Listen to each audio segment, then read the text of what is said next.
2 മാസം കഴിഞ്ഞിട്ടാണ് ഇതിങ്ങനെ ക്ലാസ്സൊക്കെ എടുക്കൊക്കെ റൂട്ട് തന്നെ മനസ്സിലായി തുടങ്ങിയത്. ഫുഡും വലിയ കുഴപ്പമില്ല. ഫുഡ് മാനേജ് ചെയ്യാം. ഓക്കെ. ജെഇ എങ്ങനെ ക്വാളിഫൈ ചെയ്തെന്ന് ആരും അവിടെ വന്നതിന് ശേഷം പിന്നെ മിണ്ടാറില്ല.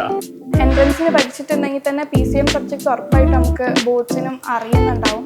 ഓരോരു മാർച്ച് ആകുമ്പോൾ കുറച്ച് ലീവും കാര്യങ്ങളും വരുമ്പോഴാണ് ഓക്കെ ബോർഡ്സ് ആണ്, അപ്പം ജസ്റ്റ് തലേന്ന് നമ്മൾ ആ ഒരു ബോർഡ്സിന്റെ ക്വസ്റ്റ്യൻസ് നോക്കും. റിവിഷൻ എന്ന് പറഞ്ഞു കഴിഞ്ഞാൽ എന്താണ് ഒരു ആയിഷയുടെ കൺസെപ്റ്റ്? റിവിഷൻ പലർക്കും റിവിഷൻ വൺ ഷോട്ട് വീഡിയോ കാണാം അങ്ങനത്തെ സംഭവങ്ങളാണ്. പക്ഷെ അത് ലൈക്ക് എൻ്റെ ഇതിൽ അത് ഭയങ്കര വേസ്റ്റ് ഓഫ് ടൈം ആയിട്ട് എനിക്ക് തോന്നിയിട്ടുള്ളത്. കുട്ടികൾ സാധാരണ ചോദിക്കുന്നതാണ് എത്ര മണിക്കൂർ ഉറങ്ങും, എത്ര മണിക്കൂർ പഠിക്കും, എത്ര ക്വസ്റ്റ്യൻസ് ഡെയിലി സോൾവ് ചെയ്യും.